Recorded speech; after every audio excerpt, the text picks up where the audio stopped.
करोति वाचालं पंगुं लंघयते गिरिं यत्कृपातमहं वन्दे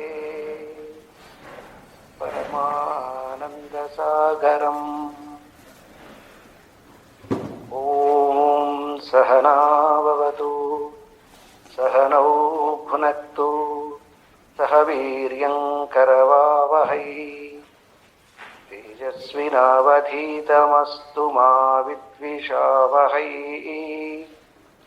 ॐ शान्ति शान्ति शान्तिः।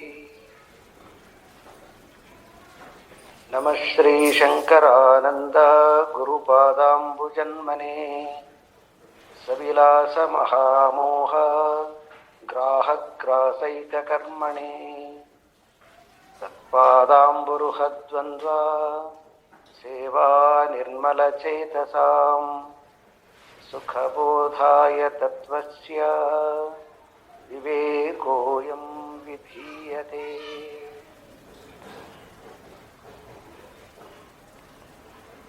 ಪರಮಾತ್ಮನ ಅನುಗ್ರಹದಿಂದ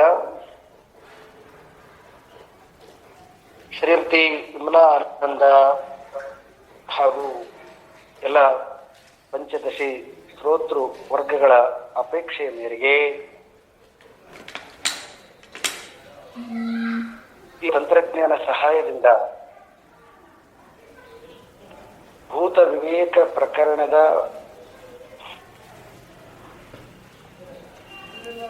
ಆ ಪರಮಾತ್ಮನ ಕಾರ್ಯವಾಗಿರ್ತಕ್ಕಂತಹ ಮಾಯೆಯನ್ನ ಅದನ್ನ ಶಕ್ತಿ ಅಂತ ಪ್ರಯೋಗ ಮಾಡಿ ಆ ಪರಮಾತ್ಮನ ಸತ್ವಸ್ತುವಿನ ಭೂತ ವಿವೇಕ ಪ್ರಕರಣದಲ್ಲಿ 50ನೇ ಶ್ಲೋಕ ಯಾವಾಗಲೂ ನೆನ್ಪಿಟ್ಕೋಬೇಕು. ಆ ಪರಬ್ರಹ್ಮ ವಸ್ತುವಿನ ಒಂದಾನೊಂದು ಭಾಗದಲ್ಲಿ ಮಾಯೆ ಇದೆ ಅಂತ ಹೇಳಿದ್ರು. ಮಾಯೆ ಅಂತಕ್ಕಂಥದ್ದನ್ನು ಇಸ್ ವೆರಿ ಕ್ಲೀನ್ ಆಗಿ ತಮಸ್ಸು ರೂಪದಲ್ಲಿ ಇದೆ ಅಂತ ಹೇಳಿದ್ರು. ಆ ತಮಸ್ಸಿನಲ್ಲಿ ಕಾಣಿಸಿಕೊಂಡಿರ್ತಕ್ಕಂತಹದ್ದು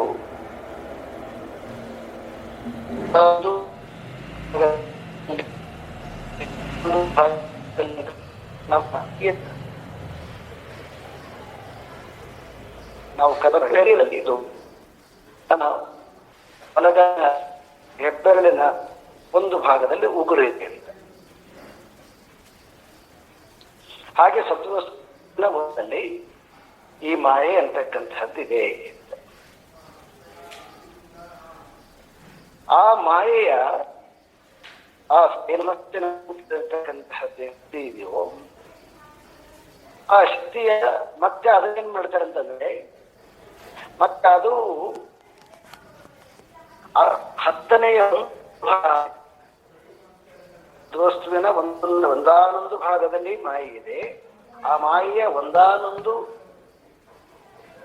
ಭಾಯಿ ಅಂದ್ರೆ ಒಂದು ಭಾಗದಲ್ಲಿ ಆಕಾಶ ಇದೆ ಅಂದ್ರೆ ಆಕಾಶ ಅಂತಂದ್ರೆ ಅಷ್ಟೇ. ಶಬ್ದ ಅಂತಕ್ಕಂಥದ್ದು ಮಾಯೆಯ ಕಾರ್ಯ. ಆ ಶಬ್ದದ ಹತ್ತನೆಯ ಒಂದು ಭಾಗದಲ್ಲಿ ಸ್ಪರ್ಶ ಇದೆ.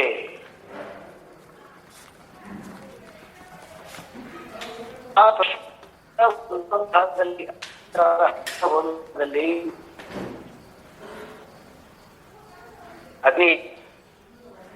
ಅಗ್ನಿಯ ಹತ್ತನೆಯ ಒಂದು ಭಾಗದಲ್ಲಿ ಜಲ ಇದೆ.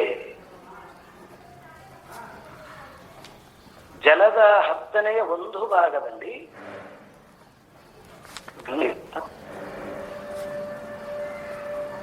ಇದು ಈ ನಾನು ಫೀಲ್ ಮಾಡ್ತಾ ಇದ್ದೀವಿ. ಇದು ಇದಕ್ಕಿಂತ ಬಹಳ ಇನ್ನು ಆ ಅರ್ಬಿಂದು ಅವರು ಇದನ್ನ ಫಸ್ಟ್ ಡಿಪಾರ್ಚರ್ ಅಂತ ಕರೆದಿದ್ದಾರೆ. ಅಂದ್ರೆ ಇದೆಲ್ಲ ಎಕ್ಸ್ಪ್ಲೇನ್ ಮಾಡಕ್ಕೋಸ್ಕರ ಸಲುವಾಗಿ ಫಸ್ಟ್ ಡಿಪಾರ್ಚರ್ ಅಂದ್ರೆ ಅದು ಕಾಣಿಸ್ಕೊಂಡಿರ್ತಕ್ಕಂಥ ಸ್ಥಿತಿ ಮೊದಲು ಅಂತ. ಶಬ್ದ ಸ್ಪರ್ಶ ರೂಪ ರಸ ಗಂಧ ಅಂತಕ್ಕಂತಹದ್ದು 5 ಸದ್ವಸ್ತುವಿನ ಕಾರ್ಯರೂಪದಲ್ಲಿರ್ತಕ್ಕಂತಹ ಗುಣಾದಿಗಳು ಅವು ಸದ್ವಸ್ತುವಿನಲ್ಲಿಲ್ಲ. ನೋಡಿ ಎಷ್ಟು ಚೆನ್ನಾಗಿದೆ ಅದು. ಅದು ಆ ಅದರ ತಮಸ್ಸಿನ ತಮೋಭಾಗದಿಂದ ಮಾಯೆಯ ಕಾರ್ಯದಿಂದ ಕಾಣಿಸಿಕೊಂಡಿರ್ತಕ್ಕಂಥವು. ಅದಕ್ಕೆ ನಾನು ಇಂದಿನ ಪಾಠದಲ್ಲಿ ಹೇಳಿದೆ, ನಾನು ನೀರಿನಲ್ಲಿ ಅಗ್ನಿ ಇದೆ, ಆದರೆ ಅಗ್ನಿ ನೀರಲ್ಲಿ ಇರುವಾಗ ಅದರ ಲಕ್ಷಣಗಳು ಯಾವುದೂ ಇರೋದಿಲ್ಲ. ಯಾವಾಗ ಅದು ನೀರಿನಿಂದ ಭಿನ್ನವಾದಾಗ ಹೇಗೆ ಅದರ ಬಿಸಿ, ಅದರ ಸುಡುವಿಕೆ ಹೆಂಗ ನಮಗೆ ಅನುಭವ ಪಡುತ್ತೋ ಹಾಗೆ ಇವು ಯಾವ 5 ಗುಣಗಳು ರಿಯಲ್ ಸದ್ವಸ್ತುವಿನಲ್ಲಿ ಇಲ್ಲ. ಸದ್ವಸ್ತುವಿನ ಮಾಯೆಯ ಕಾರ್ಯದಿಂದ ಕಾಣಿಸ್ಕೊಂಡಿರ್ತಕ್ಕಂಥದ್ದು ಎಲ್ಲನೂ ಕಾಣಿಸ್ಕೊಂಡಿರ್ತಕ್ಕಂಥದ್ರೆ ಬಹಳ ಜನ ಭಾರಿ ಮಿಸ್ಟೇಕ್ ಮಾಡಿಬಿಟ್ಟಿದ್ದಾರೆ. ಕೆಲವೊಮ್ಮೆ ಹೇಳುವಾಗ ಪರಮಾತ್ಮನಿಂದ ಈ ಜಗತ್ತು ಬಂತು ಅಂತ ಹೇಳಿ, ಅಂದ್ರೆ ಪರಮಾತ್ಮನಿಂದ ಜಗತ್ತು ಬಂತು ಅಂತಂದ್ರೆ ಪರಮಾತ್ಮನಿಗಿಂತ ಭಿನ್ನ ಅಲ್ಲ ಅದು. ಅದಕ್ಕೆ ಇದು ಬ್ಯೂಟಿಫುಲ್ ಆದ ನೋಡ್ರಿ, ಋಗ್ವೇದದ ಮಂತ್ರ ಬಹಳ ಚೆನ್ನಾಗಿದೆ. ಪರಮಾತ್ಮನ ಒಂದು ಭಾಗದಲ್ಲಿ ಕಾಣಿಸಿಕೊಂಡಿರ್ತಕ್ಕಂತಹದ್ದು ಇದು.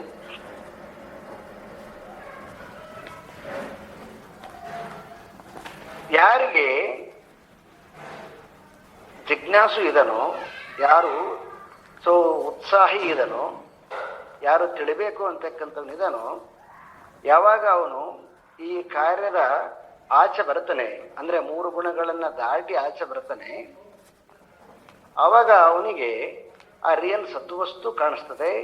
ಮತ್ತೆ ಸದ್ವಸ್ತುವಿನ ಭಾಗದಲ್ಲಿರ್ತಕ್ಕಂತಹ ಜಗತ್ತು ಕೂಡ ಕಾಣಿಸ್ತದೆ. ಅವನು ಏಕಕಾಲಕ್ಕೆ 2 ನೋಡ್ತಾನಂತವ. ಆ ಏಕಕಾಲಕ್ಕೆ 2 ನೋಡಿರ್ತಕ್ಕಂತಹ ಜ್ಞಾನಿಗಳು ಮಾತ್ರ ಇದನ್ನ ಸ್ಪಷ್ಟವಾಗಿ ಇದನ್ನ ಹೀಗೆ ನಿರೂಪಣೆ ಮಾಡಕ್ ಸಾಧ್ಯ ಆಗುತ್ತೆ.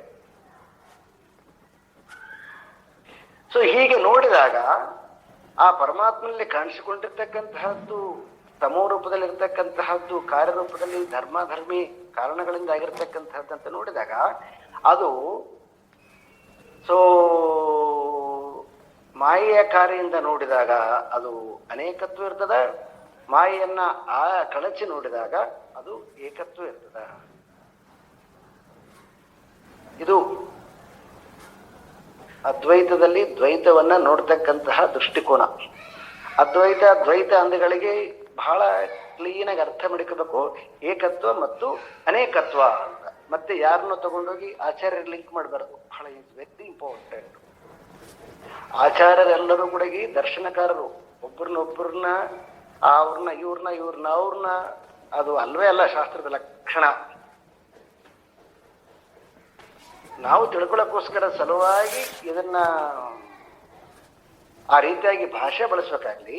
ಯಾಕಂದ್ರೆ ಅದು ಆ ಭಾಷೆಯ ಒಂದು ಪರಂಪರೆ ಇರೋದರಿಂದ ಹಾಗೆ ಬಳಸಬೇಕಾಗ್ಲಿ.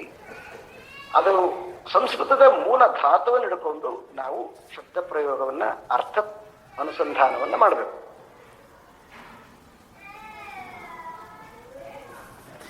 ಹಾಗಾಗಿ ಈಗ ನಮಗೆ ನಾವು ಇಂದಿನ ಶ್ಲೋಕದಲ್ಲಿ ನೋಡಿರ್ತಕ್ಕಂತಹದ್ದು ವಾಯುವಿನ ಗುಣವನ್ನ ನೋಡಿದ್ವಿ ನಾವು.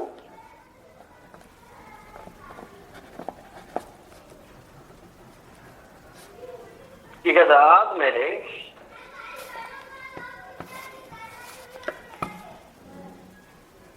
ಈಗ 46ನೇ ಶ್ಲೋಕ.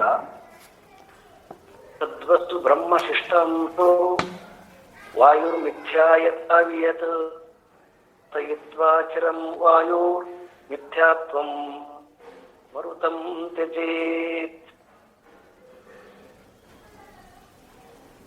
ವಾಯು ಇದೆ,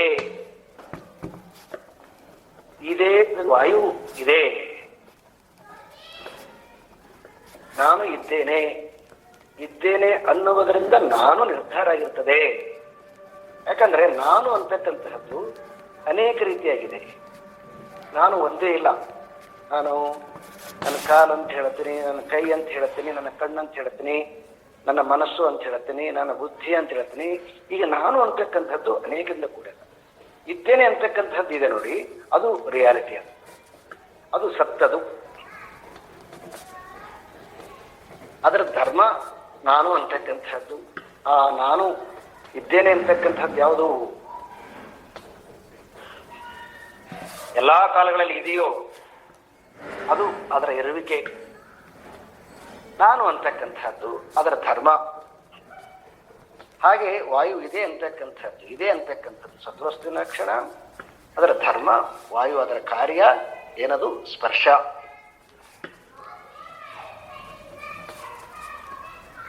ಹೀಗೆ ನಾವು ಸದ್ವಸ್ತು ಮತ್ತು ಸದ್ವಸ್ತುವಿನ ಕಾರ್ಯವನ್ನ ನಾವು ತಿಳ್ಕೊಂಡ್ವಂತಂದ್ರೆ ಆವಾಗ ಆ ಸದ್ವಸ್ತುವಿನ ಕಾರ್ಯದ ಮಿಥ್ಯತ್ವವನ್ನ ಮತ್ತೆ ಅದರಿಂದ ಬಂದಿರತಕ್ಕಂತಹ ಏನು ಆಕಾಶತ್ವವನ್ನ ಎರಡನ್ನೂ ಕೂಡ ನಾವು ಬಿಡಿಸಿ ನೋಡಿದಾಗ ಇರತಕ್ಕಂತಹದ್ದು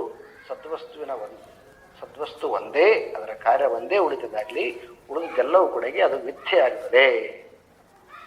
ಚಿಂತೆಯೇತ್ ವನ್ಹಿ ಮಪ್ಪೇವಂ ಮರುತೋ ನ್ಯೂನವರ್ತಿನಂ ಬ್ರಹ್ಮಾಂಡ ವರ್ಣೇಶ್ವೇಶ ನೂನಾಧಿಕ ವಿಚಾರಣ ವಾಯೋ ದಶಾಂತೋ ನ್ಯೂನೋ ವನ್ಯರ್ವಾಯೌ ಪ್ರಕಲ್ಪಿತಃ ಪುರಾಣೋಕ್ತಂ ತಾರತಮ್ಯಂ ದಶಾಂಶೈರ್ಭೂತ ಪಂಚಕೆ.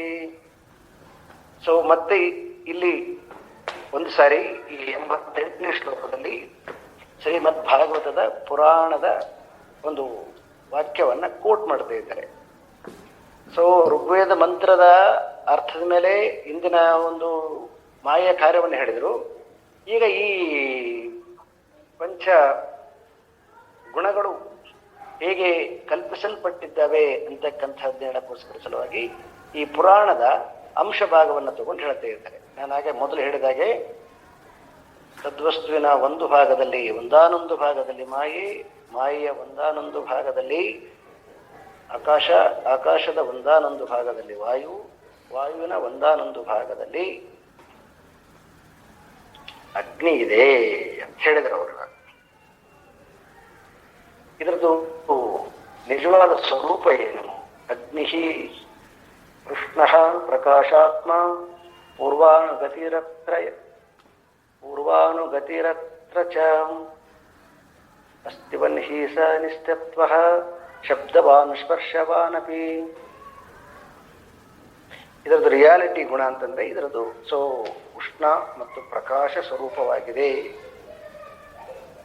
ಅದರ ಕಾರಣ ಧರ್ಮಗಳು ಆ ಅಗ್ನಿಯ ಜೊತೆ ಇರತಕ್ಕಂಥದ್ದು ಸ್ಪರ್ಶ ಇರ್ಬೋದು, ಮತ್ತೆ ಆಕಾಶದ ಧರ್ಮ ಇರ್ಬೋದು, ಮತ್ತು ಮಾಯೆಯ ಕಾರ್ಯ ಇರ್ಬೋದು.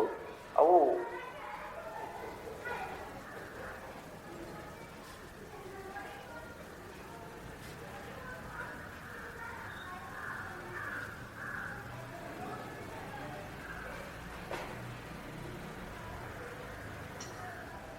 ಅಗ್ನಿ ರುಷ್ಣ ಪ್ರಕಾಶಾತ್ಮ ಪೂರ್ವಾನುಗತಿರತ್ರ ಚ ಅಸ್ತಿ ವನ್ಹಿ ಸ ನಿಸ್ತತ್ವ ಶಬ್ದವಾನ್ ಸ್ಪರ್ಶವಾನಪಿ. ಆ ಏನು ಅಗ್ನಿ ಇದೆ, ಅಗ್ನಿದು ಅದು ಅದು ಅದು ಅದರದ್ದು ನಿಜವಾದದ್ದು, ಅದು ಒಂದೇ ಅದರದ್ದು ಗುಣ. ಅದರಲ್ಲಿರ್ತಕ್ಕಂತಹ ಆ ಮಾಯ ಕಾರ್ಯ ಇರ್ಬೋದು, ಆಕಾಶದ ಕಾರ್ಯ ಇರ್ಬೋದು, ಮತ್ತೆ ವಾಯು ಕಾರ್ಯ ಇರ್ಬೋದು, ಅದೆಲ್ಲವೂ ಕೂಡ ಕಲ್ಪಿಸಲ್ಪಟ್ಟಿರ್ತಕ್ಕಂಥದ್ದು. ಅದನ್ನ ತೆಗೆದಾಗ ರಿಯಾಲಿಟಿ ಉಳಿತಕ್ಕಂಥದ್ದು ಒಂದೇ ಒಂದು ಅಗ್ನಿ ಅಂತ ಹೇಳ್ತಾರೆ. ಅದಕ್ಕೆ ಅವರು ಆ ಪುರಾಣದ ಒಂದು ಶ್ರೀಮದ್ ಭಾಗವತದ ಪುರಾಣದ ಶ್ಲೋಕವನ್ನು ಹೇಳಿದರು. ಹೇಗೆ ಕಲ್ಪಿಸಲ್ಪಟ್ಟಿದೆ ಅಂತಕ್ಕಂಥದ್ದನ್ನ ನಾನು ಮೊದಲು ಏನು ಮಾತಾಡಿದ್ನಲ್ಲ ಅದನ್ನ ಅವರು ಪುರಾಣದ ಶ್ಲೋಕನೇ ಹೇಳ್ತಾ ಇದ್ದಾರೆ. ಅವರು ಸದ್ವಸ್ತುವಿನ ಒಂದಾನೊಂದು ಭಾಗದಲ್ಲಿ ಮಾಯೆ ಇದೆ, ಮಾಯೆಯ ಒಂದಾನೊಂದು ಭಾಗದಲ್ಲಿ ಆಕಾಶ ಇದೆ, ಆಕಾಶದ ಒಂದಾನೊಂದು ಭಾಗದಲ್ಲಿ ವಾಯು ಇದೆ, ವಾಯುವಿನ ಒಂದಾನೊಂದು ಭಾಗದಲ್ಲಿ ಅಗ್ನಿ ಇದೆ ಅಂತ. ಹಾಗಾಗಿ ಅದರ ಉಳಿದ ಎಲ್ಲ ಮಿಥ್ಯಾತ್ವ ಕಾರ್ಯಗಳೆಲ್ಲವೂ ಕೂಡ ಅವು ವ್ಯಾವಹಾರಿಕ ವ್ಯವಹಾರಗಳು. ಆದರೆ ರಿಯಾಲಿಟಿ ಅಂತಕ್ಕಂಥದ್ದು ಆ ಸದ್ವಸ್ತು ಒಂದೇ ಅಂತ. ಈಗ ಒಂದು ನೂಲನ್ನ ತಗೊಂಡಿವಂತಂದ್ರೆ ನೂಲು ಇದೆ ರಿಯಾಲಿಟಿ. ಆ ನೂಲಿಗೆ ಗಂಜಿ ಇರ್ಬೋದು, ಕಲರ್ ಇರ್ಬೋದು, ಮತ್ತೆ ಡಿಫ್ರೆಂಟ್ ನೇಮ್ಸ್ ಇರ್ಬೋದು. ಎಲ್ಲವೂ ಕೂಡ ಅದರ ಮೇಲೆ ಆರೋಪ ಮಾಡಲ್ಪಟ್ಟಿರ್ತಕ್ಕಂಥದ್ದು. ಅದರ ನಿಜವಾದ ಗುಣ ಅಲ್ಲ. ಅದರದ್ದು ನಿಜವಾದ ಗುಣ ಒಂದೇ ಒಂದು ನೂಲು, ಒಂದೇ ಅದರ ಗುಣ. ಅದಕ್ಕೆ ಗಂಜಿ, ಅದೆಲ್ಲ ಅದು ಮಾಯಾ ಕಾರ್ಯ. ದೆನ್ ಅದಕ್ಕೆ ಕಲರ್ ಇರ್ಬೋದು, ಅದು ಗುಣದ ಕಾರ್ಯ. ನಾಮ ಇರ್ತಕ್ಕಂಥದ್ದು ವ್ಯವಹಾರ ಕಾರ್ಯ. ಇಷ್ಟು ಅರ್ಥ ಮಾಡ್ಕೊಂಡ್ಬಿಟ್ರೆ ಆಯ್ತು. ಸೇಮ್ ಹೆಂಗ ನಾನೀಗೊಂದು ರೂಲ್ಗೆ ಎಕ್ಸಾಂಪಲ್ ಕೊಟ್ಟನು, ಸೇಮ್ ಹಾಗೇನೆ ಸದ್ವಸ್ತುವಿನ ಮತ್ತು ಸದ್ವಸ್ತುವಿನ ಗುಣಗಳನ್ನ ಅರ್ಥ ಮಾಡಿಕೊಂಡಾಗ ಅವಾಗ ರಿಯಾಲಿಟಿ ಒಂದೇ ಉಳಿತದೆ. ಅದರ ಮೇಲೆ ಆರೋಪಿಸಲ್ಪಟ್ಟಿರ್ತಕ್ಕಂಥವು ಎಲ್ಲವೂ ಕೂಡ ಅವು ಮಿಥ್ಯಾ ಕಾರ್ಯಗಳವು. ಮಿಥ್ಯಾ ಕಾರ್ಯಗಳಂದ್ರೆ ಇಲ್ಲಂತ ಅರ್ಥ ಅಲ್ಲ, ರಿಯಾಲಿಟಿ ಅಲ್ಲ ಅಂತ.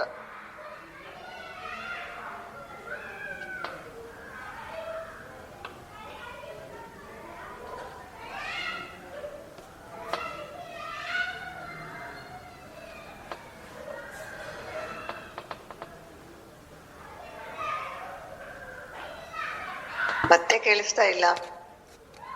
ಇಲ್ಲ ಮಾತಾಡಿಲ್ಲ. ಈಗ ಕೇಳಿಸ್ತಾ ಇದೆ ಇಲ್ವಾ? ಇವಾಗ ಎಲ್ಲ ಸ್ವಲ್ಪ ಟೈಮ್ ತಗೊಳ್ತದೆ, ಅದಕ್ಕೆ ಕೂಲ್ ಆಗ್ಬೇಕಲ್ಲ.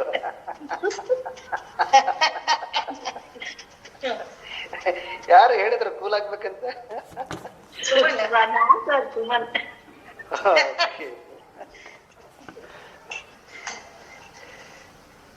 ಸೊ ಶ್ಲೋಕ ನಂಬರ್ 91. ಸತೋ ವಿವೇಚತೆ ವಹ್ನೌ ಮಿಥ್ಯಾತ್ವೇ ಸತಿ ವಾಸಿತೆ ಆಪೋ ದಶಾಂ ತತೋ ನ್ಯೂನ್ಯಾಃ ಕಲ್ಪಿತಾ ಇತಿ ಚಿಂತಯೇತ್.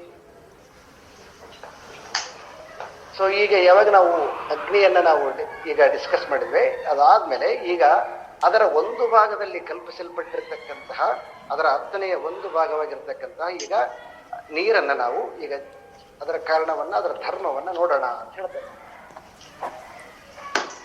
ಸಂತ್ಯಾಪೋ ಅಮೂಹಃ ಶೂನ್ಯತತ್ವಾಃ ಸಶಬ್ದ ಸ್ಪರ್ಶ ಸಂಯುತಾಃ ರೂಪವತ್ಯೋ ಅನ್ಯಧರ್ಮಾನ್ ಪೃಥ್ವ್ಯಾ ಸ್ವೀಯೋ ರಸೋ ಗುಣಃ.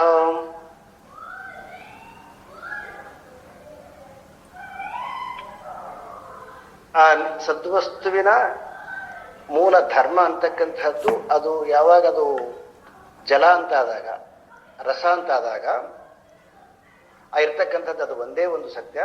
ದೆನ್ ಅದರಿಂದ ಏನು ಮಾಯಾ ಕಾರ್ಯ ಇರ್ಬೋದು, ಆಕಾಶದ ಕಾರ್ಯ ಇರ್ಬೋದು, ವಾಯುವಿನ ಕಾರ್ಯ ಇರ್ಬೋದು, ಅಗ್ನಿ ಕಾರ್ಯ ಇರ್ಬೋದು, ಅದೆಲ್ಲವೂ ಕೂಡ ಕಲ್ಪಿಸಲ್ಪಟ್ಟಿರ್ತಕ್ಕಂಥದ್ದು. ರಸ ಒಂದೇ ಆ ಜಲತತ್ವದ ಲಕ್ಷಣ ಅಂತ. ಸತೋ ವಿವೇಚತ ಸ್ವಪುಃ ತನ್ಮಿಥ್ಯಾತ್ವೇ ಚ ವಾಸಿತೆ ಭೂಮಿರ್ದಶಾಂ ತತೋ ನ್ಯೂನ ಕಲ್ಪಿತ ಸ್ವೀತಿ ಚಿಂತಯೇತ್. ಕೇಳಿಸ್ತಾ ಇದಲ್ರಿ? ಇಲ್ಲ ಏನ ಇದೆಯಾ? ಕೇಳಿಸ್ತಾ ಇದೆ ಸರ್. ಹೀಗೆ ಆ ನೀರು ಜಲತತ್ವ, ಜಲ ಅನ್ನೋದಕ್ಕಿಂತ ಅದರ ರಿಯಾಲಿಟಿ ನಿಜವಾದಂತಂದ್ರೆ ರಸ, ಅದು ಕಾರ್ಯ, ಮಾಯದ ಶಕ್ತಿಯ ಕಾರ್ಯ. ಆ ಶಕ್ತಿಯ ಕಾರ್ಯ ಅದು ಒಂದೇ ಇರ್ತಕ್ಕಂಥದ್ದು. ಅದರ ಮೇಲೆ ಕಲ್ಪಿಸಲ್ಪಟ್ಟಿರ್ತಕ್ಕಂಥದ್ದು ಮಾಯಾ ಕಾರ್ಯ ಮತ್ತು ಆಕಾಶದ ಕಾರ್ಯ, ವಾಯು ಕಾರ್ಯ ಮತ್ತು ಅಗ್ನಿಯ ಕಾರ್ಯ ಅಂತ ಹೇಳಿದ್ರು. ಈಗ ಭೂಮಿದ ಹೇಳ್ತಾ ಇದ್ದಾರೆ. ಅಸ್ತಿ ಭೂಸ್ತತ್ವ ಶೂನ್ಯಾಂಶಾಂ ಶಬ್ದ ಸ್ಪರ್ಶೌ ಸ್ವರೂಪಕೌ ರಸಶ್ಚ ಪರತೋ ಗಂಧೋ ನೈಜಃ ಸತ್ತಾ ವಿವಿಚ್ಯತಾಂ.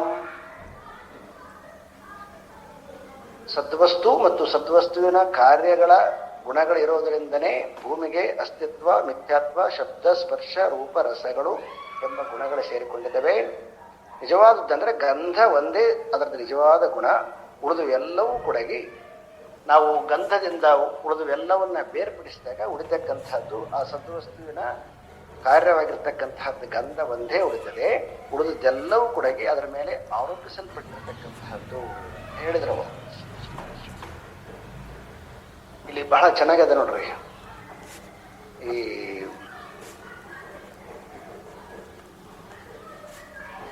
ಈಗ ಇದು ಎಲ್ಲ ಹೇಳಿರ್ತಕ್ಕಂತಹದ್ದು ನಾನು ನಿಮಗೆ ಹೇಳಿದಾಗೆ ಈ ಏನ್ ನಾವು ಕಾಣಿಸ್ತಾ ಇದೆಯಲ್ವಾ, ಈ ಜಗತ್ತನ್ನು ಹೇಳ್ತಾ ಇಲ್ಲ ಅವರು.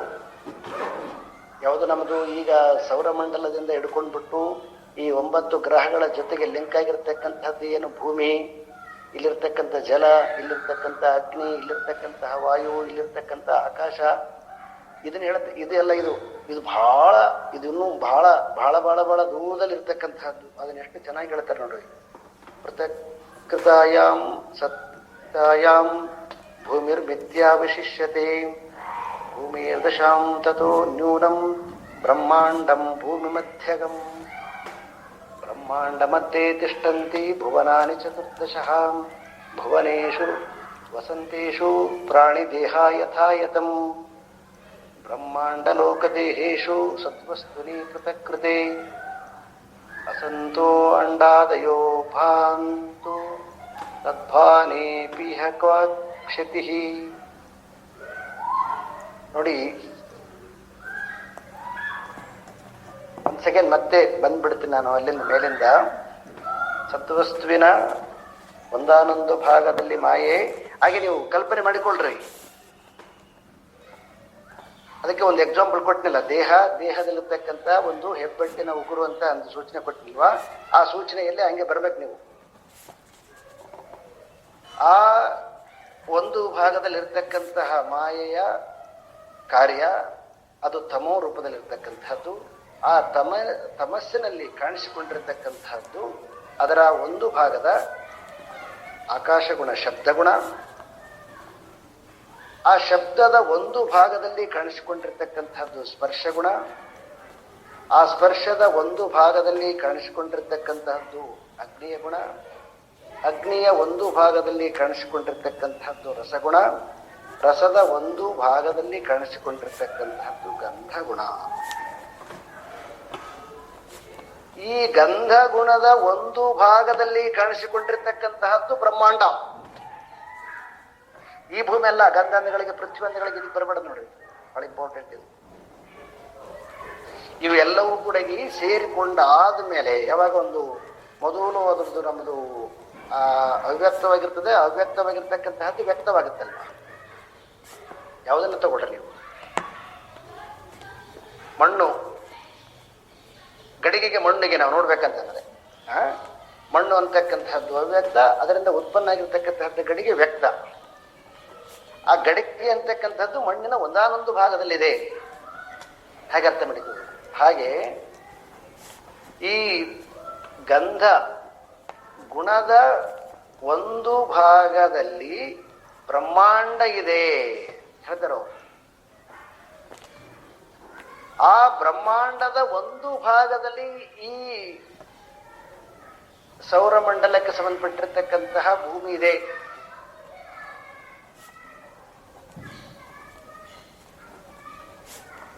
ಸೊ ಬ್ರಹ್ಮಾಂಡ ಅಂತಕ್ಕಂಥದ್ದು ನಾವು ಇನ್ನು ಇಲ್ಲಿವರೆಗೆ ಈಗ ಅದನ್ನ ಏನ್ ಮಾಡೋಕ್ಕಾಗಿಲ್ಲ. ಅದನ್ನ ಕಂಪ್ಲೀಟ್ ಆಗಿ ಅದನ್ನ ನಾವು ಇಲ್ಲಿಂದ ಬಹಳ ಅಂತಂದ್ರೆ ನಾವೇನ್ ಮಾಡಿದ್ವಿ, ಈಗ ಭೂಮಿಯಿಂದ ಹಿಡ್ಕೊಂಡ್ಬಿಟ್ಟು ಸೂರ್ಯನ ತನಕ ಖಗೋಳಶಾಸ್ತ್ರಜ್ಞರು ಒಂದು ಮೆಜರ್ಮೆಂಟ್ ಮಾಡಿದ್ದಾರೆ.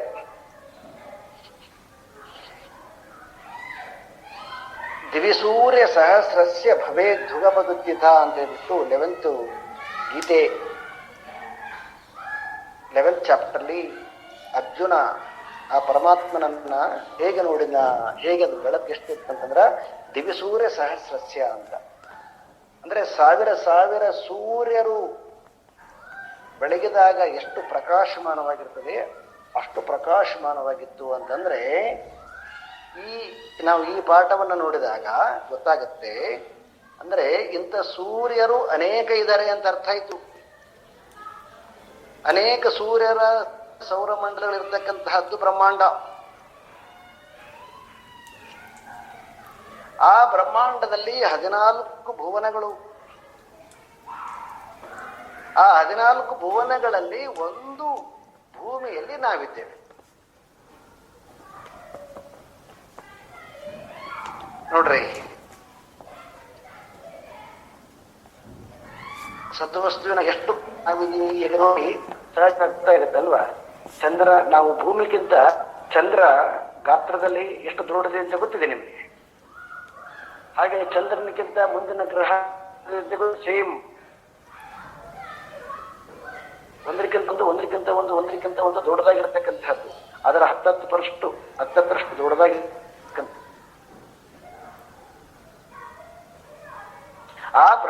ಶಬ್ದದಲ್ಲಿ ಒಂದೇ ಈ ಭೂ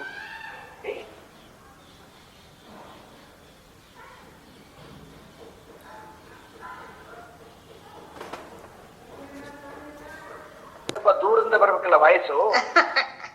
ಕೇಳಿಸ್ತಾ ಇದೆ ಸರ್.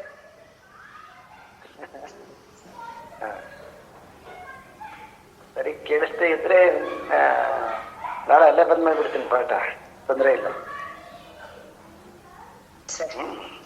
ಇವತ್ತೇನಾದ್ರು ಒಂದು ಐಡಿಯಾ ಬಂತು, ಅರ್ಥ ಐತೆ ಅಂತಂದ್ರೆ ಸರಿ, ನೀವು ಅರ್ಥ ಆಗಿಲ್ಲ ಅಂತ ಹೇಳ್ಬಿಟ್ರೆ ನಾಳೆ ಸಾಯಂಕಾಲ 5 ಗಂಟೆಗೆ ಅಲ್ಲೇ ಬಂದು ಪಾಠ ಮಾಡಿಬಿಡ್ತೀವಿ. ಸೊ ನೋಡಿ, ಜಗತ್ತು, ಅದಕ್ಕೆ ಬಸವಣ್ಣವರು ಅವರು ಒಂದು ವಚನದಲ್ಲಿ ಹೇಳ್ತಾರೆ, ಈ ಪರಮಾತ್ಮನನ್ನ ಜಗದಗಲ ಮುಗಿಲಗಲ ಮಿಗೆಯಗಲ ನಿಮ್ಮಗಲ ಪಾತಾಳಂದತ್ತ ನಿಮ್ಮ ಶ್ರೀಚರಣ, ಬ್ರಹ್ಮಾಂಡಂದತ್ತ ನಿಮ್ಮ ಶ್ರೀ ಮುಕುಟ, ಅಗಮ್ಯ ಅಗೋಚರ ಅಪ್ರತಿಮ ಲಿಂಗವೇ ಅಂತ ಹೇಳ್ತಾರೋ ಆ ಪರಮಾತ್ಮ ಸದ್ವಸ್ತುವಿನ ವರ್ಣನೆಯನ್ನ. ಅಂದ್ರೆ ಅದು ಅನಂತವಾಗಿರ್ತಕ್ಕಂಥದ್ದು, ಅನಂತನಾಗಿರ್ತಕ್ಕಂಥವನನ್ನ ಇಷ್ಟೇ ಹೀಗೆ ಅಂತ ಹೇಳ್ಬಿಟ್ಟು ಕಲ್ಪಿಸೋಳಕ್ಕೂ ಕೂಡ ಸಾಧ್ಯ ಇಲ್ಲದಷ್ಟು ಅತೀತವಾಗಿರ್ತಕ್ಕಂಥದ್ದು ಅಂತ. ಈಗ ಭೂಮಿಯನ್ನ ಕಲ್ಪಿಸೋಳಕ್ ಸಾಧ್ಯ ಇಲ್ಲ. ನಾವೇ ತಿಳ್ಕೊಂಡಿದ್ದೇವೆ ಭೂಮಿ ಈ ಸಮೂಹ ಸಂಬಂಧಪಟ್ಟಿರ್ತಕ್ಕಂಥದ್ದು ಇಷ್ಟೇ ಜಗತ್ತು ತಿಳ್ಕೊಂಡಿದ್ವಿ. ಇವರು ಬರದೇ ಇದ್ದಾರೆ, ಇಂಥವು ಬ್ರಹ್ಮಾಂಡದ ಒಡಲಿದೆ, ಅದರಾಗ ನೋಡಿ 14 ಲೋಕಗಳು, ಅದರಾಗ ಒಂದು ಭಾಗದಲ್ಲಿ ನಾವು ಅರಿಯುತ್ತಿದ್ದೇವೆ. ಇದರಿಂದ ಗೊತ್ತಾಗುತ್ತೆ ಈ ಪರಮಾತ್ಮನ ವಿಸ್ತಾರವನ್ನ ತಿಳ್ತಕ್ಕಂತಹದ್ದು ಅಸಾಧ್ಯ ಅಂತ ಅನ್ಸದೆ. ಆದರೆ ಋಷಿಮುನಿಗಳು, ಉಪನಿಷತ್ತುಕಾರರು ನಮಗೆ ಒಂದು ಕೀ ಕೊಟ್ಟಿದ್ದಾರೆ. ಹೆಂಗ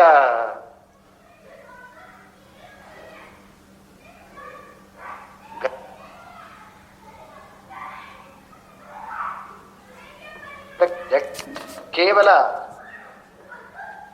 ಆ ಶಿವಪಾರ್ವತಿಯರನ್ನ ಸುತ್ತಿ ಬಿಟ್ಟಾಗ ಇಡೀ ಬ್ರಹ್ಮಾಂಡವನ್ನ ಸುತ್ತಿದಂಗೆ ಹೆಂಗ ಅವನು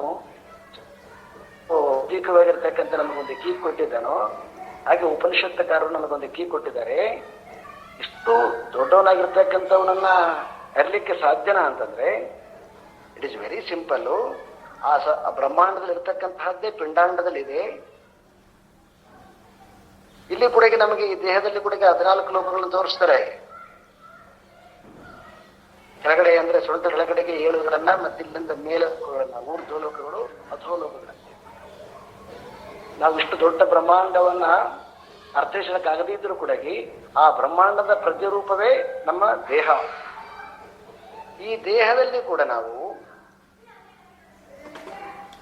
ಈ ಏನು ಇಷ್ಟರವರೆಗೆ ಹೇಳಿದ್ರು ಇದನ್ನೆಲ್ಲವನ್ನ ಕೂಡ ನಾವು ಇಲ್ಲೇ ಗ್ರಹಿಸ್ಕೋಬಹುದು. ಇಲ್ಲಿ ಕೂಡ ಈ ಸದ್ವಸ್ತು ಇದೆ, ಸದ್ವಸ್ತುವಿನ ಕಾರ್ಯವಾಗಿರ್ತಕ್ಕಂತಹ ಈ ಶಕ್ತಿ ಮಾಯ ಇದೆ. ಆ ಮಾಯೆಯ ಕಾರ್ಯದಿಂದ ಶಬ್ದ, ಸ್ಪರ್ಶ, ರಸ, ರೂಪ, ಗಂಧ ಅಂತ ಕನಸುಗಳಿದಾವೆ. ಈ ಎಲ್ಲ ಮನಸ್ಸಿನಲ್ಲಿರ್ತಕ್ಕಂತಹದ್ದು ಬೇಕಾದಷ್ಟು ದೊಡ್ಡ ಜಗತ್ತಿದೆ. ಎಷ್ಟು ಲೋಕ ನಿಮ್ಗೆ ಮನಸ್ಸಿನಾಗ ನೀವು ಕನಸಿಗೆ ಹೋಗ್ರೆ ಗೊತ್ತಾಗುತ್ತೆ. ಲೋಕ ಎಷ್ಟು ಲೋಕಗಳು ಬೇಕು ನಿಮ್ಗೆ ಅಷ್ಟು ಲೋಕಗಳಿದಾವೆ ಮನೋಮಯ ಪುರುಷನಲ್ಲಿ, ವಿರಾಟ್ನಲ್ಲಿ. ಅದಕ್ಕೆ ಸೂಕ್ಷ್ಮ ಲೋಕ ಅಂತ ಕರೆದ್ರು.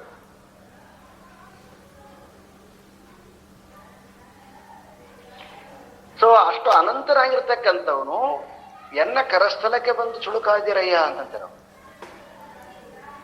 ಕರಸ್ಥಲಕ್ಕೆ ಬಂದು ಅಂತಂದ್ರೆ ಯಾರು ಈ ಜ್ಞಾನದಿಂದ ನೋಡ್ತಾರೆ, ಜ್ಞಾನದಿಂದ ಯಾರು ತಿಳಿತಾರೆ, ಅಷ್ಟು ಅನಂತನಾಗಿರ್ತಕ್ಕಂಥವನು ನಮ್ಮ ಜ್ಞಾನದಿಂದ ಅವನು ಶಾಂತನಾಗಿ ಮಹತ್ತಾಗಿರ್ತಕ್ಕಂಥವನು ಅಣುವಿನ ರೂಪದಲ್ಲಿ ಕೂಡ ನಮಗೆ ದರ್ಶನವನ್ನ ಕೊಟ್ಟು ತನ್ನ ಇಡೀ ವಿರಾಟ ಸ್ವರೂಪವನ್ನ ತೋರಿಸತಕ್ಕಂತಹದ್ದು ಗೀತೆಯಲ್ಲಿ ಬಹಳ ಸ್ಪಷ್ಟವಾಗಿದೆ. ಸೊ ಹಾಗಾಗಿ ಅವನನ್ನ ತಿಳಿಲಿಕ್ಕೆ ಅಸಾಧ್ಯ ಅನ್ನುವಂಥದ್ದಿಲ್ಲ. ಆದ್ರೆ ಯಾರು ನೀವು ಔಟ್ಸೈಡ್ ಜಗತ್ತನ್ನ ನೋಡಿಕೊಂಡು ಹೋಗಿ ಅದರ ಮುಖಾಂತರ ತಿಳ್ಕೊಳ್ತಿರೋ ಅದು ಈಗ ಇಷ್ಟಿದೆ ಅಂತ. ಈಗ ನಾವಿನ್ನ ಎಲ್ಲಿ ತನಕ ಹೋಗಿದ್ವಿ ಇವಾಗ ಬಹಳ ಅಂದ್ರೆ ಸ್ವಲ್ಪ ನಮಗೆ ಚಂದ್ರಲೋಕ ಗೊತ್ತಿದೆ. ಚಂದ್ರಲೋಕ ಕ್ರಾಸ್ ಆದ್ಮೇಲೆ ಅದರ ಮುಂದಿನ ಗ್ರಹ ನಮಗಿನ್ನೂ ಗೊತ್ತಿಲ್ಲ.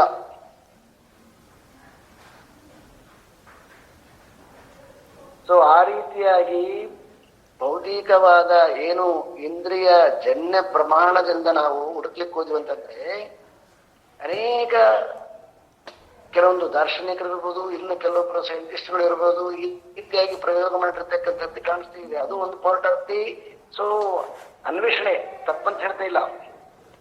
ಆ ಅನ್ವೇಷಣೆ ಈ ಸಾಧಕನಾಗಿರ್ತಕ್ಕಂಥವನಿಗೆ ಅದೆಲ್ಲವೂ ಕೂಡ ಪೂರಕನೇ, ಅದು ವಿರೋಧ ಅಂತ ಆಗೋದಿಲ್ಲ. ಅದು ಕೆಲವೊಬ್ಬರು ಎರಡನ್ನು ಭಿನ್ನ ಮಾಡಲಿದ್ದಾರೆ. ಎರಡು ಭಿನ್ನ ಇಲ್ಲವೇ, ಎರಡು ಏಕಕಾಲಕ್ಕಿದೆ. ನೀವು ಭೌತಿಕವಾಗಿನೂ ಕೂಡ ಅನಾಲಿಸಿಸ್ ಮಾಡ್ಬೋದು, ಇಲ್ಲ ಆಂತರಿಕವಾಗಿನೂ ಕೂಡ ಅನಾಲಿಸಿಸ್ ಮಾಡ್ಬೋದು. ಯಾವುದನ್ನ ಜಗತ್ತನ್ನು ನಮ್ಗೆ ತೋರಿಸ್ತಿರೋ ಆ ಜಗತ್ತನ್ನು ಕೂಡ ನಾವು ಇಲ್ಲೇ ನಮ್ಮ ಶರೀರದಲ್ಲಿ ನೋಡ್ಕೋಬಹುದು. ಇದರ 14 ಲೋಕಗಳನ್ನು ನೋಡ್ಕೋಬಹುದು, ಮತ್ತೆ ನೋಡ್ಬೋದು. ಯೋಗ ಭಾಷೆಯಲ್ಲಿ ಬಹಳ ಬ್ಯೂಟಿಫುಲ್ ಆಗಿ ಬರ್ತವೆ. ಆ ಯೋಗಿಯಾಗಿರ್ತಕ್ಕಂಥವನು ತನ್ನ ಸಮಾಧಿಯಲ್ಲಿ ಆ ಸಹಸ್ರ ತೇಜಸ್ಸು ಉಳತಕ್ಕಂತಹ ಸೂರ್ಯನನ್ನ ದರ್ಶನ ಮಾಡ್ತಾನೆ.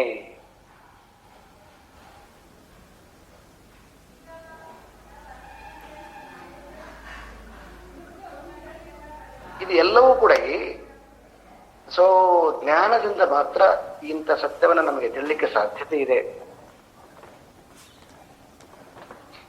ಸೊ ಹಾಗಾಗಿ ಇಲ್ಲಿ ಇರ್ತಕ್ಕಂತಹದ್ದು ಇಷ್ಟನ್ನ ನಾವು ಏನು ಈಗ ಸುಮಾರು 4-5 ಉಪನ್ಯಾಸಗಳಿಂದ ಏನು ಪ್ರಯತ್ನ ಮಾಡ್ತಾ ಇದ್ದೀವಿ, ಈ ಎಲ್ಲ ಪ್ರಯತ್ನದ ಒಟ್ಟು ಅರ್ಥ ಏನಂತಂದ್ರೆ, ಸದ್ವಸ್ತು ಒಂದೇ ಇರ್ತಕ್ಕಂತಹದ್ದು, ಆ ಸದ್ವಸ್ತುವಿನ ಕಾರ್ಯವಾಗಿರ್ತಕ್ಕಂತಹ ಮಾಯೆಯಿಂದ ನಮಗೆ ಇಷ್ಟೆಲ್ಲ ವೈವಿಧ್ಯಮಯವಾಗಿರ್ತಕ್ಕಂತಹ ಅನೇಕ ಇಂದ್ರಿಯಗಳಿಗೆ ಗೋಚರವಾಗತಕ್ಕಂತಹ ಡಿಫರೆಂಟ್ ಆಗಿರ್ತಕ್ಕಂತಹ ಜಗತ್ತು ಕಾಣಿಸ್ತಾ ಇದೆ. ಅದಕ್ಕೆ ಇದು ಇಂದ್ರಿಯಗಳಿಗೆ ಅತೀತವಾಗಿರ್ತಕ್ಕಂತಹದ್ದು ಅಂತ ಹೇಳಿದ್ರು. ವಾಚೋ ಪ್ರಾತರ್ಭಜಾಮಿ ಮನಸೋ ವಚಸಾಮ ಗಮ್ಯಂ ವಾಚೋ ವಿಭಾಂತಿ ನಿಖಿಲ ಎತ್ತ ಅನುಗ್ರಹ ಏನ ಅಂತ ಪ್ರಾತಸ್ಮರಣೆಯಲ್ಲಿ ಶಂಕರದ ಬರೀತಾರೆ. ಅದನ್ನ ಕೇವಲ ನಮ್ಮ ಮನಸ್ಸಿನ ಏನು ನಾವು ತಿಳ್ಕೊಂಡಿರ್ತಕ್ಕಂಥ ಬುದ್ಧಿ ಇದೆಯೋ ಆ ಬುದ್ಧಿಯಿಂದ ಅವನನ್ನ ತಿಳ್ಲಿಕ್ಕೆ ಹೋದರೆ ಅದು ಸಾಧ್ಯನೇ ಇಲ್ಲ. ಆ ವಾಣಿಯನ್ನ ಕೂಡ ವಾಣಿಯಿಂದನೂ ಕೂಡ ಅದನ್ನ ಗ್ರಹಿಸಕ್ಕಾಗೋದಿಲ್ಲ. ಆದರೆ ಯಾರು ಅದನ್ನ ತಿಳಿಬೇಕು ಅಂತಕ್ಕಂತಹ ನಿಜವಾದ ಶ್ರದ್ಧೆಯಿಂದ ಯಾರು ಹೋಗ್ತಾರೆ, ಆ ಶ್ರದ್ಧೆಗೊಂಡಿರ್ತಕ್ಕಂತಹ ಮನಸ್ಸಿಗೆ ಎತ್ತ ಅನುಗ್ರಹ ಏನ, ಅದೇ ಅನುಗ್ರಹ ರೂಪದಲ್ಲಿ ಅವನಿಗೆ ತನ್ನ ನಿಜ ಸ್ವರೂಪವನ್ನ ದರ್ಶನ ಮಾಡಿಸ್ತದೆ. ಸೊ ಹಾಗಾಗಿ ನಮಗೆ ಆ ಅದ್ವೈತ ದರ್ಶನದ ಆ ಪರಮಾತ್ಮನ ಏಕತ್ವ ಲಕ್ಷಣದ ಸ್ವರೂಪವನ್ನ ತಿಳ್ಕೋಬೇಕಾಗಿತ್ತಂತಂದ್ರೆ, ನಾವು ಶಾಸ್ತ್ರದ ಪ್ರತಿಯೊಂದು ವಾಕ್ಯವನ್ನ ನೆಗ್ಲೆಕ್ಟ್ ಮಾಡ್ಲಾರದನೆ ನಾವು ನೋಡಿ ಎಷ್ಟು ವಿಚಿತ್ರ ಅಂತಂದ್ರೆ, ಪುರಾಣಗಳನ್ನ ಏನೋ ಅರ್ಥ ಇಲ್ಲದಂತ ತಿಳ್ಕೊಂಡ್ಬಿಟ್ಟಿದೀವಿ ನಾವು. ಆದ್ರೆ ಇಲ್ಲಿ ವಿಚಾರಣೆ ಮನೆಗಳು ಪುರಾಣದ ಕೋಟ್ ಮಾಡಿದ್ದಾರೆ, ಶ್ರೀಮದ್ ಭಾಗವತದ ಪುರಾಣದ ಕೋಟ್ ಮಾಡಿದ್ದಾರೆ. ಅದು ನಮ್ಮ ಬುದ್ಧಿಗೆ ಅತೀತವಾಗಿರ್ತಕ್ಕಂತಹದ್ದನ್ನ ನಾವೇ ತಿಳ್ಕೊಂಡ್ಬಿಡ್ತೀವಿ. ಅದನ್ನ ನಮ್ದೇ ಆಗಿರ್ತಕ್ಕಂತಹದ್ದು ಅದಕ್ಕೊಂದು ಡೆಫಿನೇಷನ್ ಕೊಡ್ತೀವಿ, ಅರ್ಥ ಕೊಡ್ತೀವಿ. ಸೊ ಹಾಗಾಗಿ ಯಾವುದೂ ಕೂಡ ಅಲ್ಲಿ ಪುರಾಣಗಳಿರ್ಬೋದು, ಮಹಾಭಾರತ ಕಥೆಗಳಿರ್ಬೋದು, ಅವು ಯಾವುವು ಕೂಡ ಅನರ್ಥ ಅಲ್ಲವು. ಅವು ಎಲ್ಲವೂ ಕೂಡ ನಿಗೂಢವಾಗಿರ್ತಕ್ಕಂತಹ ಪರಮಾತ್ಮನ ತಿಳಿಲಿಕ್ಕೆ ಸಲುವಾಗಿ ಸಗುಣ ರೂಪದಲ್ಲಿ ವ್ಯಕ್ತಪಡಿಸಿರ್ತಕ್ಕಂಥವು.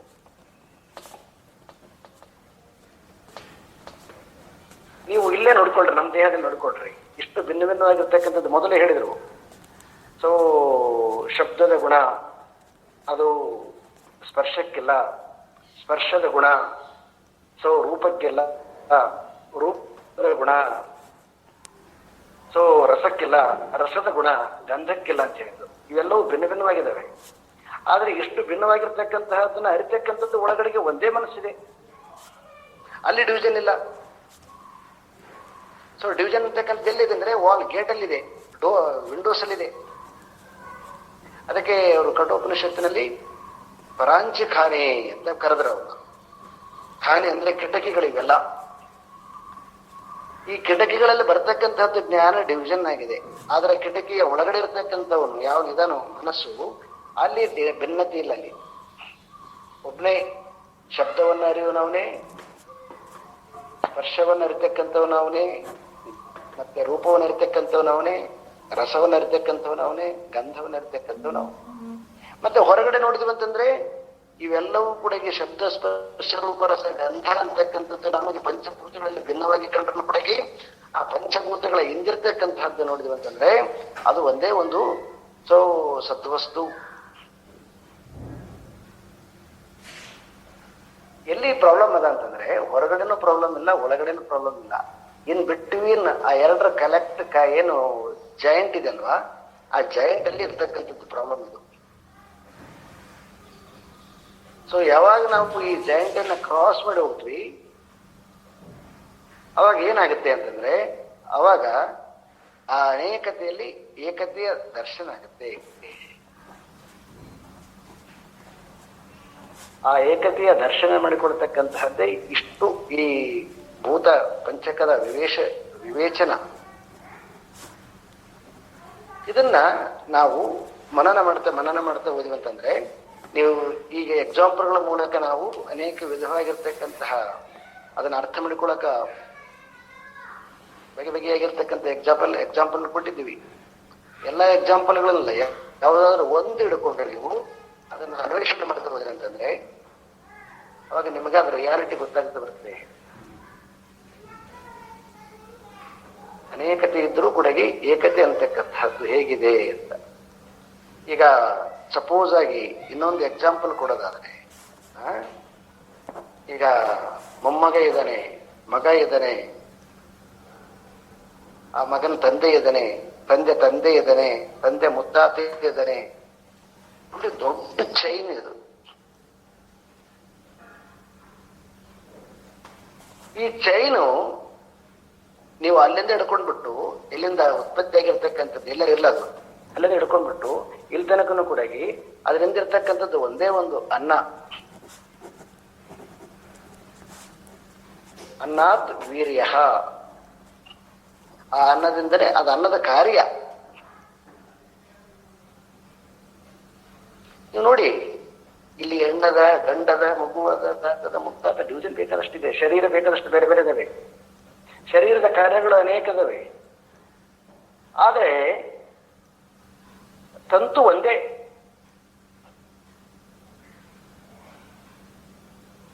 ಇದು ವೆರಿ ಸಿಂಪಲ್.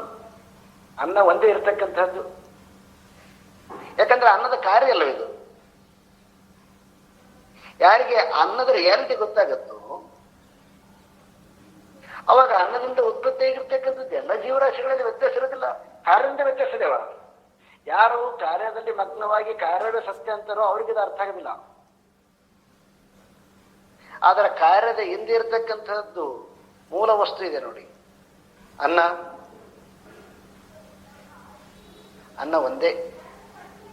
ಅನ್ನ ಏಕಕೋಶವನ್ನು ಉತ್ಪತ್ತಿ ಮಾಡಿದೆ, ಅದೇ ಅನ್ನ ಬಹುಕೋಶವನ್ನು ಉತ್ಪತ್ತಿ ಮಾಡಿದೆ, ಅದೇ ಅನ್ನ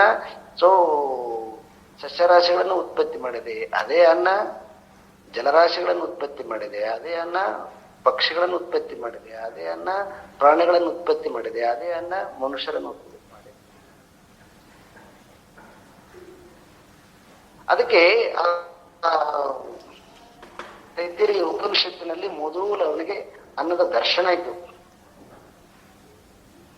ಇಡೀ ವಿರಾಟ್ ಪುರುಷನಾಗಿರ್ತಕ್ಕಂಥ ಇಡೀ ಏನ್ ಜಗತ್ತು ಕಾಣಿಸ್ತಾ ಇದೆಯೋ ವ್ಯಕ್ತ ರೂಪದ ಜಗತ್ತು ಒಂದೇ ಒಂದು ತತ್ವದಲ್ಲಿ ಲೀನಾಗಿದೆ. ಅದು ಯಾವುದು ಅಂತಂದ್ರೆ ಅದು ಒಂದೇ ಒಂದು ಅನ್ನ. ಅನ್ನಂ ಬ್ರಹ್ಮೇತಿ ತದ್ವಿಜಾನೀತಿ. ಅವನಿಗೆ ಅನ್ನದ ದರ್ಶನ ಆಯಿತು. ಅನ್ನ ರೂಪದಲ್ಲಿರ್ತಕ್ಕಂತಹ ಪರಮಾತ್ಮನ ದರ್ಶನ ಆಯಿತು. ಇದು ಇಂಡಿಯನ್ ಫಿಲಾಸಫಿ ಹೆಚ್ಚುಗಾರಿಕೆ. ಡಿವಿಷನ್ ಮಾಡಿ ನೋಡೋದಿಲ್ಲ, ಆ ಡಿವಿಷನ್ ಹಿಂದಿರ್ತಕ್ಕಂತಹ ಸತ್ಯವನ್ನು ತಿಳಿತಕ್ಕಂಥ. ಯಾರಿಗೆ ಅನ್ನದ ದರ್ಶನ ಆಗುತ್ತೋ ಅನ್ನದ ಕಾರ್ಯಗಳಲ್ಲಿ ವ್ಯತ್ಯಾಸ ಏನದ? ಹಾಗಾದ್ರೆ ವ್ಯತ್ಯಾಸ ಇಲ್ವಾ? ವ್ಯತ್ಯಾಸ ಉಂಟು. ನೀವು ಯಾವ ಆಂಗಲ್ ಅಲ್ಲಿ ನೋಡ್ತೀರಿ?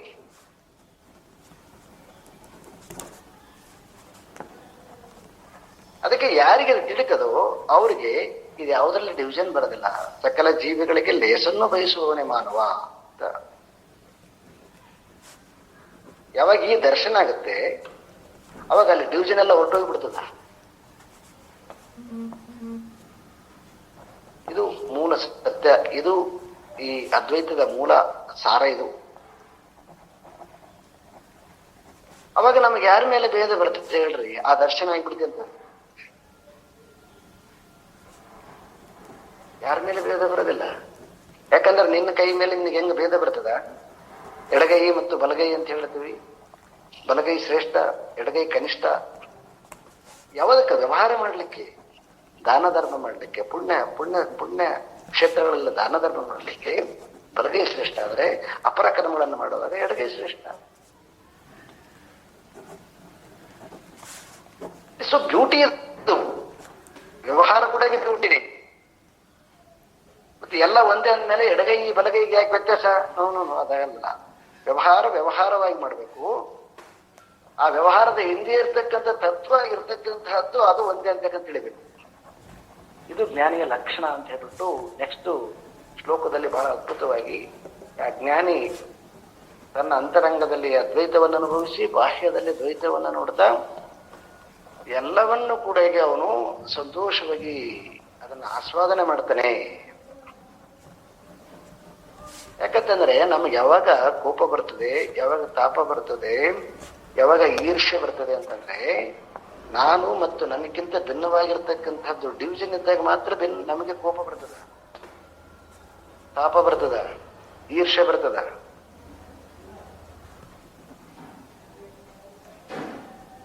ಈಶಾವಾಸ್ಯಮಿದಂ ಸರ್ವಂ. ಆ ಒಂದೇ ಒಂದು ಅನ್ನದಿಂದ ಹುಟ್ಟಿರ್ತಕ್ಕಂತಹದ್ದು ಎಲ್ಲಾ ಜೀವ ಜಂತು ಜಾಲ. ನಿಮಗೆ ಯಾವುದರ ಮೇಲೆ ಕೋಪ ಬರ್ತದೆ ಹೇಳಿ? ಇದು ಆ ತೈತ್ತಿರಿ ಉಪನಿಷತ್ತುಕಾರನಿಗೆ ಆಗಿರ್ತಕ್ಕಂತಹ ದರ್ಶನ, ಆ ಅರ್ಜುನಿಗೆ ಆಗಿರ್ತಕ್ಕಂಥ ದರ್ಶನ, ವಿರಾಟ್ ರೂಪ ದರ್ಶನ. ಸೊ ಇದು ನಮ್ಮ ಸಾಧನೆ ಬೆಳವಣಿಗೆ ಆಗುತ್ತಾ ಅವಾಗ ನಮಗೆ ರಿಯಾಲಿಟಿ ಗೊತ್ತಾಗುತ್ತೆ ಬರ್ತದೆ. ಯಾವಾಗ ರಿಯಾಲಿಟಿ ಗೊತ್ತಾಗುತ್ತೆ ಬರ್ತದೆ ಅವಾಗ ಇವೆಲ್ಲವೂ ಕೂಡ ಏನು ನಾವು ಹೇಳ್ತೀವಲ್ಲ, ಏನು ಡಿಸೈರ್ಸ್ ಕಡಿಮೆ ಮಾಡಿ, ಕೋಪ ಕಡಿಮೆ ಮಾಡಿ, ಹಾಗೆ ಕಡಿಮೆ ಮಾಡಕ್ಕಲ್ಲದು. ಅದು ರಿಯಾಲಿಟಿ ಗೊತ್ತಾಗುತ್ತೆ ಫಸ್ಟು. ಅದು ಕಾಮನ್ ಪೀಪಲ್ಗೆ ಅಂದ್ರೆ, ಕಾಮನ್ ಪೀಪಲ್ ಅಂತಂದ್ರೆ ಅವನಿಗೆ ತಿಳಿದ ಮೇಲೆ ಕೂಡ ಕಂಟ್ರೋಲ್ ಇಲ್ದಿರ್ತಕ್ಕಂಥವನಿಗೆ ಸೆಕೆಂಡ್ ಸ್ಟೆಪ್ಸ್ ಅದು. ಯಾರಿಗೆ ರಿಯಾಲಿಟಿ ಗೊತ್ತಾಗತ್ತೆ, ರಿಯಾಲಿಟಿ ಗೊತ್ತಾದ್ಮೇಲೆ ಇನ್ನು ಪ್ರಯತ್ನ ಇರಂಗಿಲ್ಲ. ಆ ರಿಯಾಲಿಟಿ ತಿಳಿದೇ ತಪಸ್ಸಾಗಿ ಬಿಡ್ತದೆ. ಎಷ್ಟು ಎಷ್ಟು ವಸ್ತು ದರ್ಶನ ಸ್ಪಷ್ಟವಾಗಿ ಆಗುತ್ತೋ ಅಷ್ಟಷ್ಟು ವೈರಾಗ್ಯ ಪ್ರಾಪ್ತಿ ಆಗುತ್ತೆ. ವೈರಾಗ್ಯ ಮೀನ್ಸು ಡಿವಿಷನ್ ಇರ್ತಕ್ಕಂಥ ಭೇದ ಹೊರಟೋಗುತ್ತೆ. ಮತ್ತೆ ಯಾವುದನ್ನ ತ್ಯಾಗ ಮಾಡೋದಾಗ್ಲಿ, ಯಾವುದನ್ನ ವಿರೋಧ ಮಾಡೋದಾಗ್ಲಲ್ಲ. ಋಷಿಗಳು ಯಾರು ಜಗತ್ತಲ್ಲಿ ವಿರೋಧ ಮಾಡಿಲ್ಲ, ಬಹಳ ಕನ್ಫ್ಯೂಸ್ ಆಗಿದ್ರು. ರಿಯಾಲಿಟಿ ಅರ್ಥ ಮಾಡಿಕೊಳ್ಳೋದು. ಒಮ್ಮೆ ಸತ್ಯ ಅರ್ಥ ಆಯ್ತು ಅಂತಂದ್ರೆ ಅವಾಗ ಕೋಪ ಕಡಿಮೆ ಆಗುತ್ತೆ, ತಾಪ ಕಡಿಮೆ ಆಗುತ್ತೆ, ದ್ವೇಷ ಕಡಿಮೆ ಆಗುತ್ತೆ. ಯಾರಿಗೆ ಕೋಪ ತಾಪ ದ್ವೇಷ ಕಡಿಮೆ ಆಗುತ್ತೆ ಅವರಿಗೆ ಸ್ಟ್ರೆಸ್ ಕಡಿಮೆ ಆಗುತ್ತೆ. ಯಾರಿಗೆ ಸ್ಟ್ರೆಸ್ ಇರಲ್ವೋ ಅವರಿಗೆ ಈ ನಾನ್ ಕಮ್ಯುನಿಕೇಬಲ್ ಡಿಸೀಸ್ ಇರಂಗಿಲ್ಲ. ರಿಯಾಲಿಟಿ. ಇದಕ್ಕೆ ಶಾಸ್ತ್ರ ವೈದ್ಯ ಅಂತ ಕರೆದ ಇದನ್ನ ಭವರೋಗ ವೈದ್ಯ ಅಂತ. ಭವರೋಗ ವೈದ್ಯ ಅಂತಂದ್ರೆ ಬಹಳ ಜನ ಇನ್ನೇನು ಅರ್ಥ ಮಾಡಿಕೊಂಡಿದ್ದಾರೆ. ಭವರೋಗ ವೈದ್ಯ ಅಂತಂದ್ರೆ ದುಃಖವನ್ನು ತೆಗಿತಕ್ಕಂಥವನು ಅಂತ. ಭವರೋಗ ವೈದ್ಯ ಅಂತಂದ್ರೆ ಅದು ಇನ್ನು ಅದು ಇರಲ್ಲ, ಅದು ಮುಂದೆಂದು ಜನನ ಮರಣದಿಂದ ಮುಕ್ತಿಯನ್ನ ಕೊಡ್ತಕ್ಕಂಥವನು ಅಂತ ಒಂದು ಕೆಲವೊಂದಿಷ್ಟು ಅಂಗರ್ಥ ಮಾಡಿದ್ದಾರೆ. ಆದ್ರೆ ಅದಕ್ಕಿಂತ ಹೆಚ್ಚು ಈಗ ಸದ್ಯದ ಮಟ್ಟಿಗೆ ನಮ್ಮ ಅರ್ಥದಲ್ಲಿ ಮಾಡೋದಾದ್ರೆ ದುಃಖ ನಿವೃತ್ತಿ, ಸುಖ ಪ್ರಾಪ್ತಿ.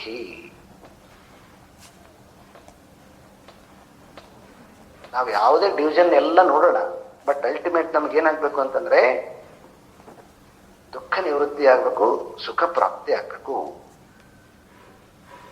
ಯಾರಿಗೆ ಹ್ಯಾಪಿ ಆಗಿರ್ತಾರೋ ಅವ್ರಿಗೆ ಮಾನಸಿಕವಾಗಿ ಸ್ವಸ್ಥವಾಗಿರ್ತಾರೆ. ಇಲ್ಲಿ ನಮಗೆ ಬೇಕಾಗಿರ್ತಕ್ಕಂತಹದ್ದು ಫಿಸಿಕಲ್ ವರ್ಲ್ಡ್ ಆಗ್ಲಿ, ಅನ್ನಮಯ ಕೋಶಕ್ಕಾಗ್ಲಿ, ಇರೋಕೆ ವ್ಯವಸ್ಥೆಗೆ ಎಲ್ಲ ಅನುಕೂಲ ಇದೆ. ಇಲ್ಲಿ ನಮಗೆ ತೊಂದರೆ ಇಲ್ಲ. ಈಗ ತೊಂದರೆ ಇರತಕ್ಕಂತಹದ್ದು ಆಲ್ಮೋಸ್ಟ್ ಇಂಡಿಯಾದಲ್ಲಿ ಒಂದು ಸ್ವಲ್ಪ ಜನ ಬಿಟ್ರೆ, ವಸತಿಗೋಸ್ಕರವಾಗಿ, ಅನ್ನಕ್ಕೋಸ್ಕರವಾಗಿ ಏನೋ ಒಂದು ಸ್ವಲ್ಪ ಪರ್ಸೆಂಟ್ ಇರ್ಬೋದೇನೋ. ಅದನ್ನ ಕ್ರಾಸ್ ಮಾಡಿದರೆ ಮಾನಸಿಕವಾಗಿರ್ತಕ್ಕಂತಹ ತಾಪದಲ್ಲಿರ್ತಕ್ಕಂಥವ್ರಿಗೆ ಜಾಸ್ತಿ.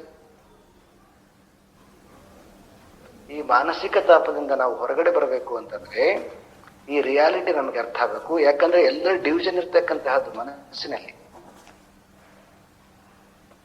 ಯಾವಾಗ ನಾವು ಈ ಮನಸ್ಸನ್ನ ಕ್ರಾಸ್ ಮಾಡಿ ಹೋಗೋದಿಲ್ವೋ ಅಲ್ಲಿ ತನಕ ನಮಗೆ ರಿಯಾಲಿಟಿ ಗೊತ್ತಾಗೋದಿಲ್ಲ. ಈ ಶಾಸ್ತ್ರ ಏನ್ ಮಾಡ್ತದೆ ಅಂತಂದ್ರೆ ಆ ಮನಸ್ಸಿನಿಂದ ದಾಟಿ ಹೋಗ್ಲಿಕ್ಕೆ, ಅಂದ್ರೆ ತಮೋ ರಜಗುಣಗಳಿಂದ ಮೀರಿ ಹೋಗ್ಲಿಕ್ಕೆ ಇದು ಸ್ವಚ್ಛತೆ, ಪ್ಯೂರಿಫಿಕೇಶನ್ ಮಾಡುತ್ತೆ ನಿರಂತರವಾಗಿ. ಆ ಕಾರಣದಿಂದ ನಾವು ಶಾಸ್ತ್ರ ಅಧ್ಯಯನ ಕೆಡ್ತಾ ಹೋಗ್ಬೇಕು. ಕೆಡ್ತಾ ತನ್ನಿಂದ ತಾನೇ ಮನಸ್ಸು ಆ ಗುಣಾದಿಗಳಿಂದ ಬಿಡಿಸಿಕೊಂಡು ಹೊರಗಡೆ ಬರುತ್ತೆ. ಯತ್ ಅನುಗ್ರಹ ಏಣ, ಅದೇ ಪರಮಾತ್ಮನ ಅನುಗ್ರಹ. ಯಾವಾಗ ತಕ್ಷಣಕ್ಕೆ ಹೊರಗಡೆ ಬಂತು ಅಲ್ಲಿ ಆವಾಗ ನೆಕ್ಸ್ಟ್ ಸ್ಟೆಪ್ಸೇ ಶಾಂತಿ. ದೂರ ಇಲ್ಲ ಶಾಂತಿ. ನೀವು ರಜೋಗುಣ ಕ್ರಾಸ್ ಮಾಡಿಬಿಟ್ಟೆ ಇರ್ತಕ್ಕಂಥದ್ದು ಶಾಂತಿ.